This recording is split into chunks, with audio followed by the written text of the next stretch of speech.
Hello, आदाब, नमस्कार आप सभी को मेरे यानी आपकी अपनी दिव्यानेजा की तरफ से।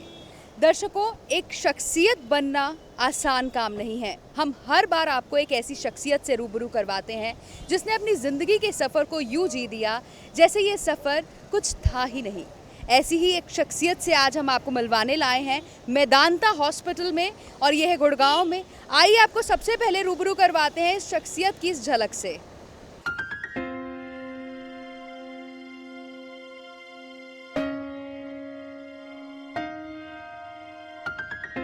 मेडिकल के क्षेत्र में जिसने अपना अमूल्य योगदान दिया,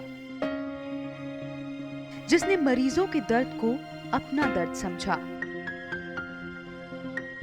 न जाने कितनी जिंदगियों को नया जीवन दिया, वो शख्स कोई और नहीं, मेदांता के चेयरमैन और प्रसिद्ध हृदय रोग विशेषज्ञ डॉक्टर नरेश त्रेहान हैं।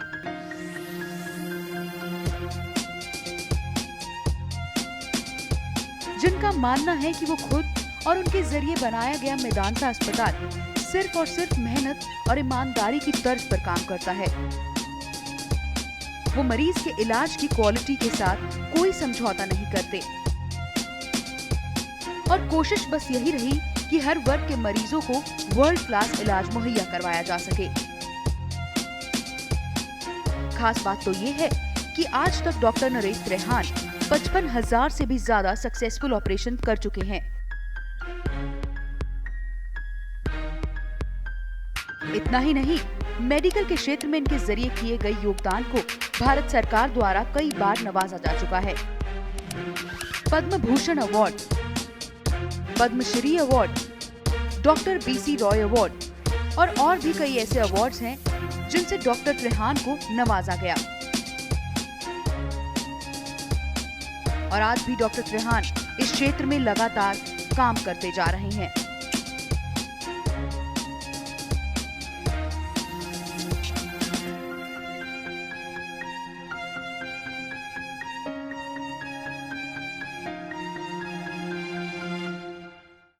अभी आपने जिस शख्सियत की झलक देखी, आइए अब आपको उनसे रूबरू करवाते हैं। बहुत बहुत स्वागत है डॉक्टर त्रेहान आपका शख्सियत में। और सबसे पहले मैं यही कहना चाहूँगी कि एक एक सेकंड आपका बहुत कीमती है। उन सेकंड्स में से आपने हमें कुछ समय दिया, बहुत बहुत शुक्रिया। Most welcome. आपकी अभी तक की जर्नी जो रही है बहुत ही महत्वपूर्ण जर्नी रही है। आपका एक्सपीरियंस, आपने हार्डवर्क किया और इतने लोगों को आपने ज़िंदगी दी है। एक होता है कि एक व्यक्ति को अपने काम से संतुष्टि होती है, अपने काम से खुशी होती है, लेकिन जब आपका काम लोगों तक पहुंचता है, लोगों को ज़िंदगी मिलती है, तो उन्हें भी खुशी होती है। कैसा महसूस करते हैं आप? देखो, हमारे काम में खुशी वही है कि पेशेंट या जो पब्लिक की हेल्प कर सकते थे मेडिकली, उससे अगर जो अच्छा रिजल्ट निकलता है तो वही हमारी खुशी है, वही हमारी संतुष्टि है। तो ये तो हमारे जो प्रोफेशन का ये महत्वपूर्ण बात यही है कि जो मैं कहता हूँ सबको कि ऐसा प्रोफेशन कोई नहीं है। इसी प्रोफेशन में सर आपके माता पिता भी रहे हैं और वो नहीं चाहते थे कि आप भी इस प्रोफेशन में आए।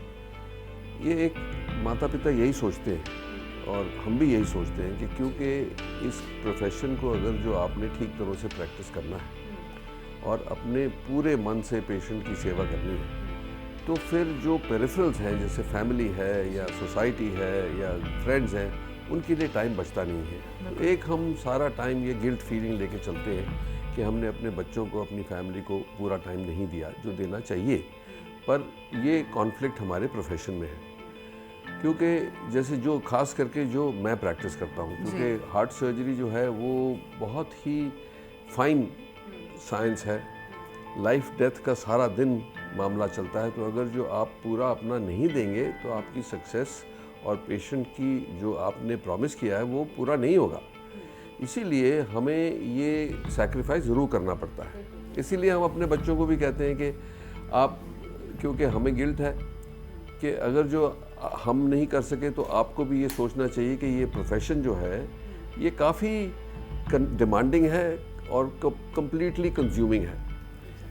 पर जिसको, जैसे मेरे पेरेंट्स ने भी यही बोला, बट मुझे ये भी दिखता था उनकी लाइफ से कि कितना उसका जो पब्लिक को फ़ायदा हुआ। जो लोग रोते हुए आते थे, हंसते हुए जाते हैं। आपने इतनी जो सोसाइटी को इतना इफेक्ट दे दिया, तो उससे बड़ी खुशी खुद को नहीं होती। सो ये एक पर्सनालिटी है, मेंटल स्टेट है जो डॉक्टर के लायक बनने के लिए वो होना चाहिए एसेंशियल। सर, एक वो दौर भी रहा है आपकी लाइफ का जब दिल्ली में एक नॉर्थ प्लेस में 3 कमरे का आपका घर रहता था और उसमें से भी 2 कमरे आपने पेशेंट्स की सेवा के लिए रखे थे। तो उस दौर को जब आप याद करते हैं कैसा रहता है दिमाग? हाँ, नहीं, मेरे पेरेंट्स प्रैक्टिस करते थे, मैं तो 3 साल 4 साल का था, पर उसकी मेमोरी बिल्कुल बर्न्ट है मेरे ब्रेन में जी। कि उस टाइम ऐसा था कि पार्टीशन अभी हुआ ही था और लोगों के पास पैसे भी नहीं थे। तो अगर जो पेशेंट्स आते थे मेरे फादर और मदर के पास, तो वो बेचारे, कई उनके पास पैसे होते ही नहीं थे, पर मेरे फादर उनको कहते बैठो, मैं उनकी पूरी ट्रीटमेंट करते थे। और वो हमें नज़र आता था एज ए बच्चे कि अगर जो किसी की ट्रीटमेंट करी है, जैसे कोई एक कुक था, शेफ़ था, वो हर महीने 2 महीने में एक चिकन बना के ले आता था फादर को देने के लिए। सो ऐसी जो रिलेशनशिप होता है पेशेंट के साथ डॉक्टर का, वो इनवैल्यूएबल है। वो किसी प्रोफेशन में, बिकॉज बाकी जो, और ये प्रॉब्लम आ गया है अब, क्योंकि हमारे प्रोफेशन में it's not a transaction, it is a bond, it is a bond between the doctor and the patient. जैसे मेडिकल कॉलेज में थे हम, किंग जॉर्जेस मेडिकल कॉलेज का पढ़ा हुआ मैं, वहाँ पे हम देखते थे कि पेशेंट्स हमारे सामने हैं, हमें पता है उनको क्या डिजीज़ है, पर हमारे पास साधन नहीं थे उनको ट्रीट करने के लिए, तो हमारे सामने ही ऊपर चले जाते थे। इसका बड़ा डिस्टर्बेंस होता था दिमाग में।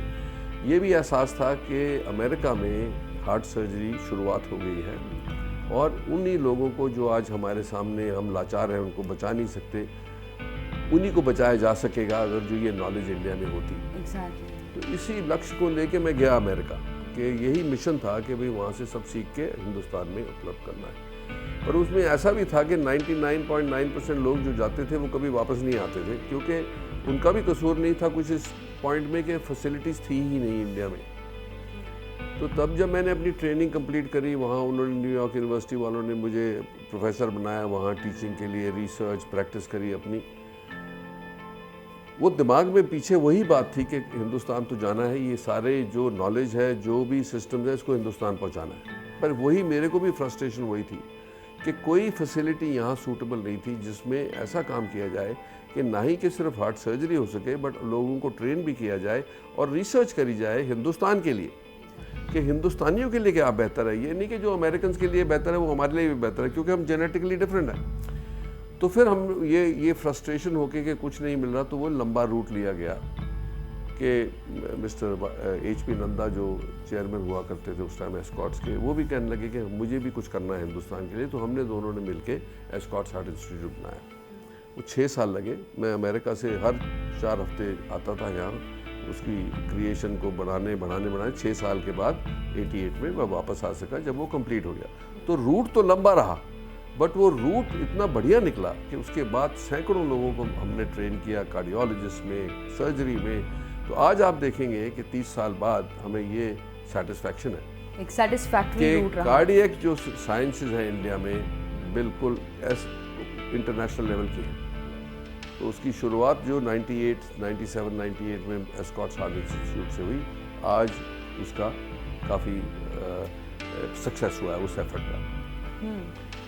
और दूसरा जो रिसर्च यूरोप या अमेरिका में हो रही है, वो ऐसी रिसर्च है कि वो इतनी महंगी है लोगों के लिए कि वो ही खुद ही अफोर्ड नहीं कर सकते, तो हिंदुस्तान को कैसे अफोर्ड कर सकेंगे। Obviously. तो इसीलिए मैंने सोचा कि एक ऐसा इंस्टीट्यूट बनाया जाए जो, जैसे अमेरिका में 5-6 इंस्टीट्यूशंस हैं, जैसे हार्वर्ड है, मेयो क्लिनिक है, क्लीवलैंड क्लिनिक है, स्टैनफोर्ड है, जॉन्स हॉपकिंस है, ये उस लेवल के हॉस्पिटल्स और सिस्टम्स हैं जिसके अंदर ना ही कि बेस्ट ट्रीटमेंट सब स्पेशलिटी का होता है, पर ऑल्सो जो नई रिसर्च होती है वो वहीं से निकलती है। तो इसको समझते हुए कि हमें अपनी रिसर्च खुद बनानी है, हमें अपनी ट्रेनिंग खुद करनी है और अपने पेशेंट्स को उस तरीके से ट्रीट करना है कि उसकी कॉस्ट भी 1/10 हो, पर उसका रिजल्ट उनसे भी बेटर हो। उस प्रयास से हमने मैदानता बनाना शुरू किया। तो आज फॉर्चुनेटली 2009 एंड में ये बन सका। 5 में शुरू किया था, 6 में, तो 3 साल 3.5 साल लग गए इसको बनाने में। पर आज के दिन खुशी से मैं कह सकता हूँ कि जो सोचा था कि ऐसा प्लेटफॉर्म बने, जहाँ से सब स्पेशलिटी में मिलके जो कहीं भी इलाज नहीं हो सकता वो यहाँ होना चाहिए। लेकिन सर जब हम इतना बड़ा अपना टारगेट सेट करते हैं, इतना बड़ा ड्रीम देखते हैं, तो उसके लिए मोटिवेशन होना बहुत ज़रूरी है हमारी लाइफ में। तो आपकी मोटिवेशन क्या थी, कौन थी आपकी मोटिवेशन? देखो, मेरे को एक ही ऑब्सेशन है कि हिंदुस्तान को सबसे ऊपर ले जाना है और मेडिसिन में तो ले जाएंगे ही। बिल्कुल। जो ये हम 90% तो पहुंच भी गए हैं कि आज आप देखोगे कि यही मेदांता भी है और भी इंस्टीट्यूशंस हैं जहाँ पे इस तरीके का इलाज हो रहा है 1/10 कॉस्ट में। बिल्कुल बिल्कुल।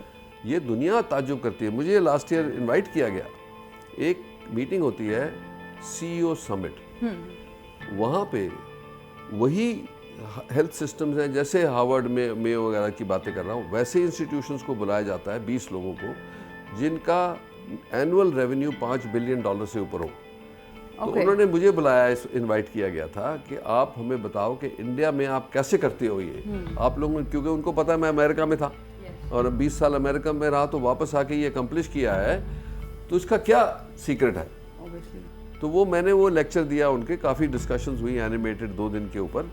तो इसीलिए ये मैं बता रहा हूँ कि हमने वो खुशी हुई सुन के कि ये रिकग्निशन है कि हाँ, मेदांता उस लेवल तक पहुँच गया है और कॉस्ट जो है वो 1/10 1/20 है और वो भी ताज्जुब करते हैं कि हम कैसे करते हैं ऐसा।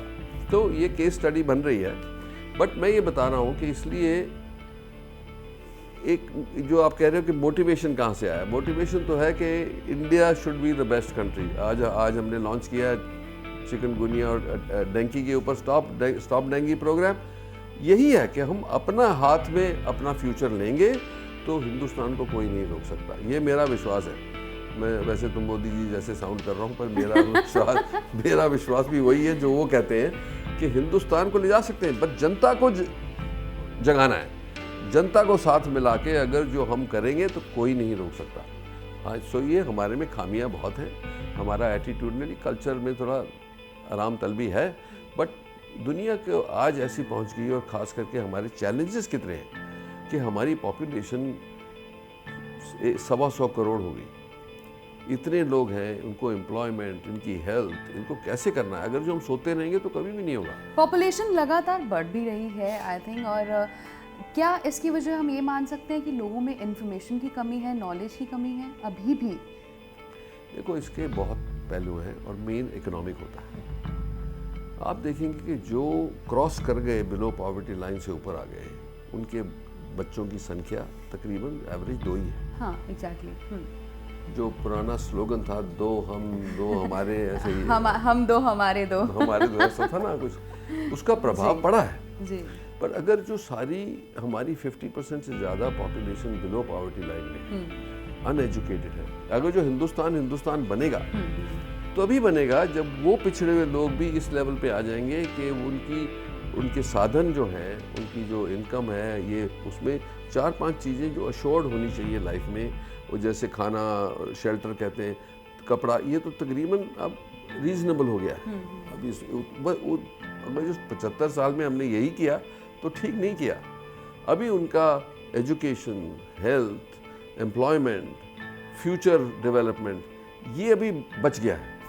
हाँ, तो इसलिए मैं बोल रहा था कि चलो अब जो एक देखेंगे कि ये 3 साल सेलिब्रेशन हो रहा है ऑफ द NDA, जो बैनर्स हैं जिसके अंदर हिंदुस्तान बन सकता है वो तो डिफाइन हो गए हैं। अब गवर्नमेंट अलोन ये काम नहीं कर सकती और ना ही हमें उस माइंड सेट से निकलना है हिंदुस्तानी को कि हाँ जी गवर्नमेंट करेगी। गवर्नमेंट सब कुछ नहीं कर सकती, हमें साथ लगना है। अगर जो स्वच्छ भारत है तो हम नहीं स्वच्छ करेंगे तो गवर्नमेंट थोड़ा ना कर लेगी। सो इसीलिए वो जागृति जो हमारी पब्लिक में आनी है कि हमें खुद अपना फ्यूचर खुद बनाना है, और जो अमीर है, जो मिडिल क्लास है, उसको भी यही समझना चाहिए कि हमारा फ्यूचर उनसे लिंक्ड है। अगर जो हम नहीं करेंगे उनके लिए तो हिंदुस्तान को सफ़र करना पड़ेगा। भारत के तो हर राज्य में मेदांता आप लाना चाहते हैं? अभी तक तो लक्ष्य मेरा ये है कि जो अंडर सर्व्ड स्टेट्स हैं उसमें मेदांता जरूर आना चाहिए।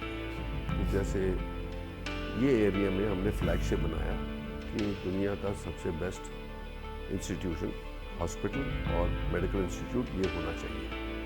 और इसके ऊपर इसमें 3 थे कि इसका स्ट्रक्चर जो हमने बनाया, आप देखोगे हमारे कॉरिडोर्स 10-10 फुट के हैं, इसलिए कि इमरजेंसी में 2 बेड्स चलते हैं तो उनका ये कोलिजन नहीं होना चाहिए।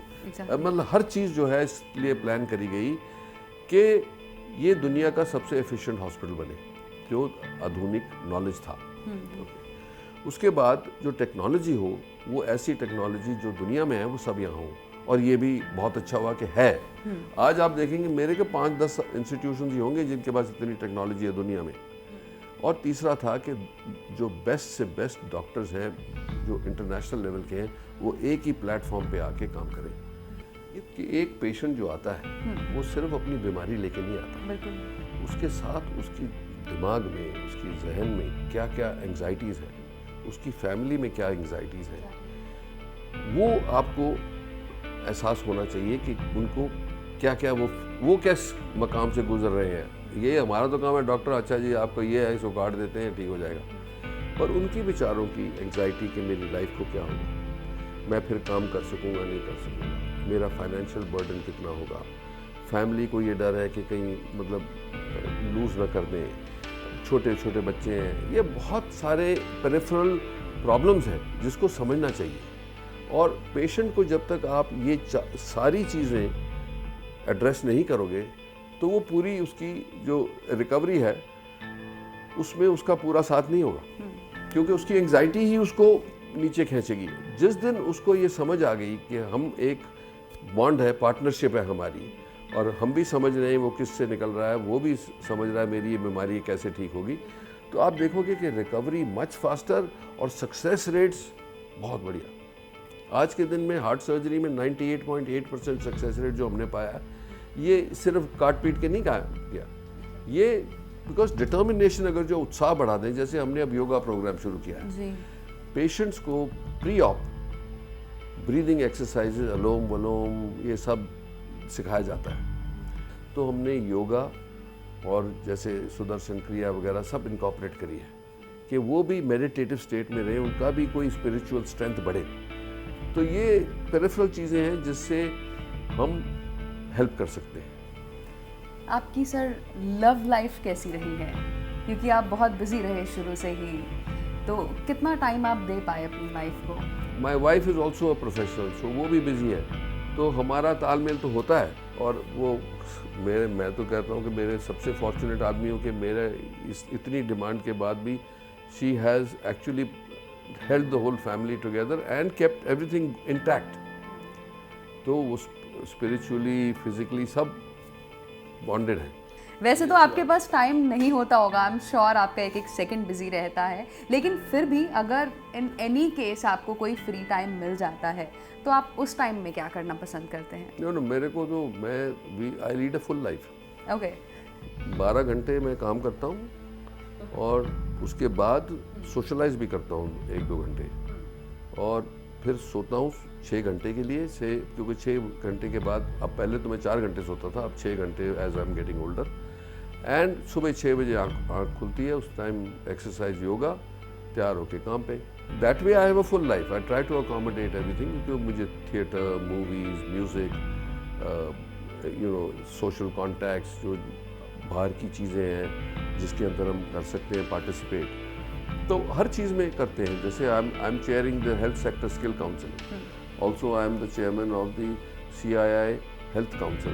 तो ये पब्लिक काम भी करना है, क्योंकि अगर जो आप खुद ही में व्यस्त रहोगे तो आपको ये एहसास नहीं होगा कि पब्लिक को क्या नीड है। तो जैसे हम हेल्थ सेक्टर स्किल काउंसिल में हम ट्रेनिंग कर रहे हैं, आज के दिन तकरीबन 1 लाख लोगों को हमने स्किल अपग्रेड करी है उसके तहत। अब हमारा प्रोग्राम क्या है कि 5 लाख को करना है नेक्स्ट 3 साल में, कि 5 lakh trained health care worker हों, उनके लिए जॉब्स भी ढूंढते हैं हम, उनकी ट्रेनिंग भी करते हैं, और हमारा भी फ़ायदा होता है कि हमें स्किल्ड लेबर मिलती है, वर्कफोर्स, वो परफॉर्म अच्छा करते हैं, नुकसान कम होता है, पेशेंट खुश होते हैं, और डिलीवरी सिस्टम बढ़ रहा है। तो ये सब चीज़ें हैं जो part of the whole system है।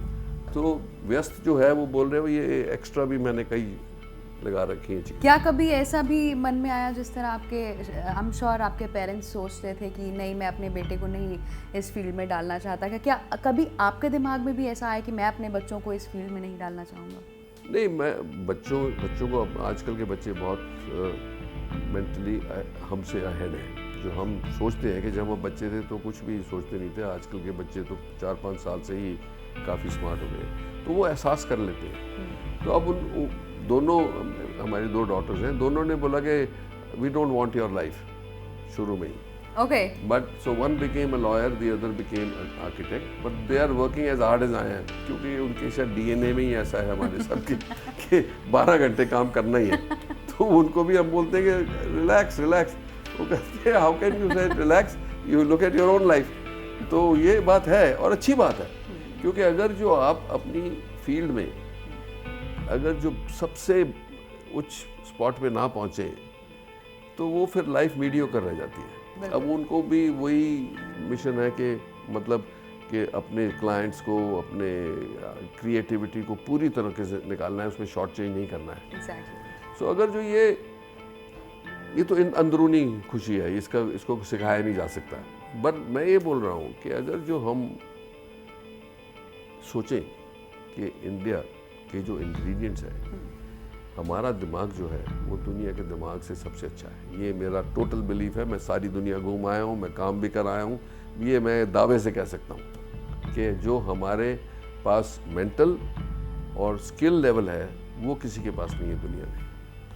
पर हमारे में इकोसिस्टम जो हमारा है वो बड़ा वॉबली है। अब आप देखो कि जो भी स्कीम आती है उसको पहले तो तोड़ने वाले 1000 पैदा हो जाते हैं। जब तक हम उस चीज़ को, मेंटल स्टेट को चेंज नहीं करेंगे, तब तक इंडिया का फुल पोटेंशियल नहीं आएगा। अब क्या तरीके होते हैं, कोई तो होता है कि जैसे हम डेमोक्रेसी है, डेमोक्रेसी में रिस्पॉन्सिबिलिटी हर इंडिविजुअल की होती है, क्योंकि फ्रीडम में आप किसी और की, जो आज आप देख रहे हैं कि क्या लोग कर रहे हैं एक दूसरे को, ये road rage, the rapes and all robberies, this is, but these are all symptoms. These are all symptoms of the fact that there is a large amount of our population which is out of the economic cycle, which are actually being shortchanged, you can say. But the sooner we correct course for India, जब hope लगने लगेगी लोगों को, you'll see India then becoming a different country. आपसे ज़्यादा नहीं time लूँगी मैं, और आई एम श्योर आप बिज़ी होंगे, लेकिन जाते जाते एक सवाल मैं आपसे और ज़रूर पूछना चाहूँगी। ऐसी कौन से 3 एलिमेंट्स हैं, ऐसी कौन सी 3 चीज़ें हैं जो हमें हमारा टारगेट अचीव करने में हेल्प कर सकती हैं? देखो, सबसे पहला तो है सिंसियरिटी ऑफ थॉट। अगर जो आप सिंसियर नहीं हो तो आपका दिमाग इधर उधर ही घूमता रहेगा कि कैसे एडवांटेज लिया जाए, कैसे ये किया जाए। You will never achieve your full potential. दूसरा है कि once you are sincere about a field और अ पाथ, उसके अंदर फिर टोटल डिटर्मिनेशन और ग्रिट चाहिए उसको अचीव करने के लिए। और तीसरा है कि एक आपको रिकग्नाइज करना चाहिए कि आपका नेचुरल टैलेंट क्या है। Exactly. अगर जो आप अपने नेचुरल टैलेंट में नहीं गए, अगर जो मेरा टैलेंट था कि मैं हाथ से काम करना, दिमाग लगा के क्रिएटिविटी करना, ये मेरा शुरू से बचपन से है, बट मेरे पेरेंट्स मुझे फोर्स करते कि भाई नहीं, आप लॉयर बनो या आप म्यूजिशियन बनो, तो मैं वो मेरे नेचुरल टैलेंट से दूर चला जाता, और वो नेचुरल टैलेंट फिर मैं अपना पोटेंशियल कभी नहीं अचीव कर सकता।